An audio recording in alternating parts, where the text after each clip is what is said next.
Assalamu alaikum, Dr. Zakir Naik. My name is Adnan Jahangir. I'm a medical student and I'm an atheist, but this lecture has convinced me otherwise that Assalamu alaikum is one of the best greetings. My question is, how... You're an atheist Yes. or a Muslim? No, I'm a Muslim. I'm an atheist, ex-Muslim. You were a Muslim, now you're an atheist. Okay, brother, go ahead. All right. My question is of two parts. First one, what is the stance of Islam on evolution? And two, what is the stance of Islam on apostates? The first one, it's how does Islam deal with evolution when, as I'm a medical student, my professors, when they show me the skulls of how humans have evolved throughout millions of years, from Homo habilis to Homo erectus to us Homo sapiens, and when they show proof of how evolution has taken place over the years, how do you disprove that when it is fact? It is not theory or it is not a hypothesis anymore. It is fact. How do you disprove that, if you could answer it? Brother Jahangir has asked a question that what is the Islamic view on theory of evolution? And brother, if I reply to you, then will you come back to the fold of Islam? If it's a convincing enough answer. If I give a convincing reply, will you come back to the fold of Islam? Inshallah. Inshallah. Good. Brother Jahangir has asked a question. He said you are the Muslim and now he's an atheist. And he asked what is the view of the theory of evolution? For complete, you can refer to my talk on Quran and modern science, which covers in the question and answer session theory of evolution.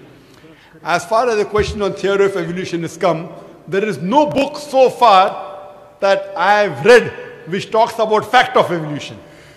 Theory of evolution means the theory. And when we talk about theory of evolution, we start thinking of Charles Darwin. He wrote a book called The Origin of Species. And in that book, he says that he went on a ship by the name of HMS Beagle, and he went on an island by the name of Calotropis, and there he saw birds pecking in niches. Now, depending upon the niches, the holes they pecked, the beak became short and long. Based on this observation, he propounded his theory of evolution. He propounded his natural selection. And Charles Darwin, he wrote a letter to his friend Thomas Thompson in the 19th century. And he said that I do not have proof as far as my theory of evolution is concerned. There are missing links. But because it helps me in rudimentary organ, it helps me in classification, I have propounded this theory. That's the reason when we were in school, if we had to tease any of our friends, we used to call him that you are the missing link. If you were present, Darwin's theory would have been proved right, indicating that he's a monkey. We used to fool around. So there is no proof regarding Darwin's theory at all. It's a theory, it's not a fact. Now in most of the schools, they teach Darwin theory as though it's a fact because they don't have any alternative. Because of that. But no scientist at all can say for sure. Yes, there are many scientists who support Darwin's theory. But as far as recent times are concerned, most of the scientists today they do not agree with Darwin's theory. As far as you talked about the 4 waves of hominoids. First was the Iceman, then was the Neanderthal man, then was the Cro-Magnon. All these that you find, there is no link between them. There is no link whatsoever. According to P.P. Grassi, who held the chair of the evolutionary studies in Paris Sorbonne University, he said, it is letting your imagination run too wild to assume, based on few studies on the vestiges, on the skeletons, to think that we have been created from ape. There is no link at all among all these 4. So Darwin propounded. Now many things of Darwin is correct.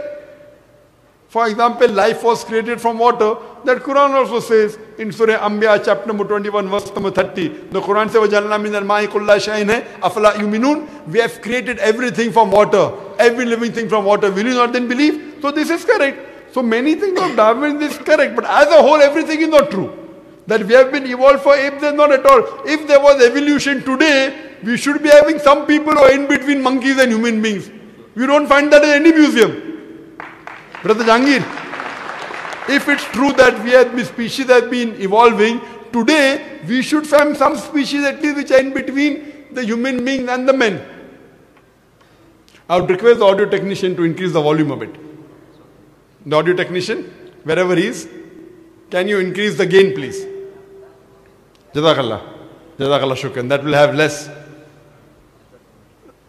strain on my vocal cords.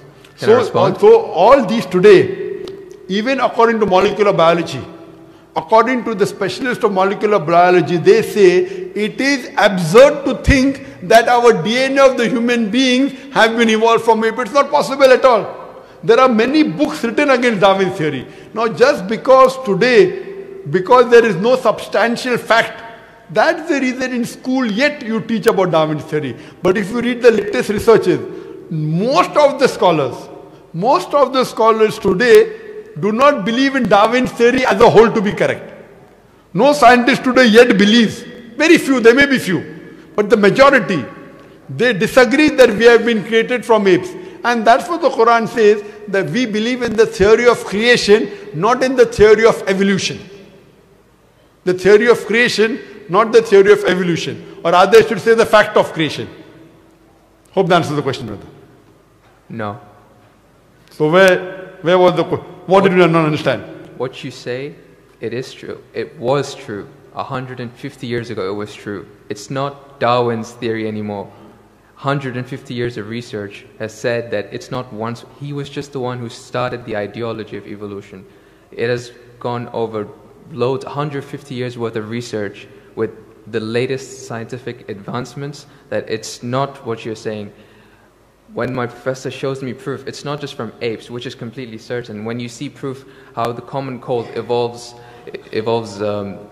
pathogen, like when it changes its own morphology just to keep up to date with today's vaccines, it's evolving its defense mechanisms against today's latest vaccine. Brother, that's let me tell you one thing. Right there. Let me tell you one thing. It's not Darwin's theory anymore. Let me tell you one thing, brother.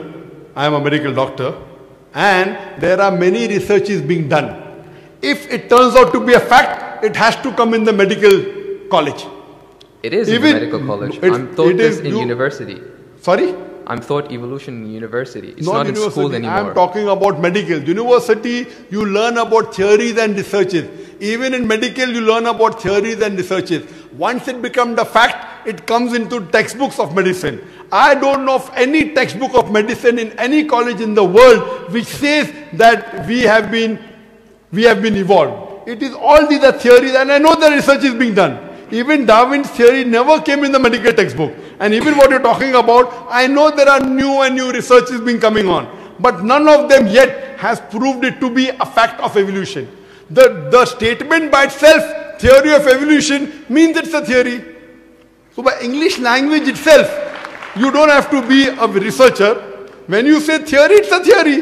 When the theory becomes a fact, it changes, that thing changes into a fact. So by the basic you saying theory of evolution, it means it's an hypothesis.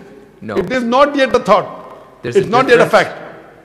There's a difference between hypothesis and theory. A theory is something in science that has the highest honor. When something gains the word theory, it's fact. The theory, in theoretical terms, it's the theory of gravity, but we don't say it, we just say it fact. Same way, we say the fact of gravity. Sorry, what did you say? Theory of what? Gravity. If you say it in theoretical terms, but it's no theory of gravity. It's a law of gravity. I'm sorry. Law. I'm sorry. It's the law of evolution. I'm sorry. Your knowledge of science is very weak. It is Boyle's law. It is not Boyle's theory. It is Archimedes' principles. It's not Archimedes' theory. Whatever's theory, when it becomes a fact, it changes into law. I'm sorry, your knowledge is so weak, and I wouldn't like to continue. Your knowledge is so weak. My question, I'm not here to teach 2 + 2 = 4 in the audience. In the question answer session, you ask a question, I give the answer. If you like it, you keep it. If you don't like it, you throw it. Okay, just the thing is that if your knowledge is so weak, you're saying theory is the highest thing in science. I'm sorry, you're absurd. I'm a medical doctor. Theory is the highest thing in science. I'm very sorry, brother. If someone I'm Zakir, brother. I'm very sorry. Theory is never the highest thing in science. If you think just because they're going to a university are coming to fool the people here, I'm not. I'm totally sorry. Theory, if it becomes a fact, and if the theory becomes a law, it may reach a high standard. But theory by itself, it's a theory, it's a hypothesis. Once it gets converted, it becomes a law, it becomes a fact. Newton's law, it becomes a fact, it becomes a law. I'm sorry to say that by itself, calling it a theory means it is not yet an established fact. The heart pumps blood. Is it a theory or is it a fact? It's a fact. No, the proof. Theory of heart pumping blood. Theory of heart pumping blood now. Now if I'm going to teach you English language here, I feel you are wasting the time of the people. Surely, if you can't understand simple English, that what's the difference between a theory, that theory is the highest thing in science, then I'm sorry, you'll have to go back and learn science. What about the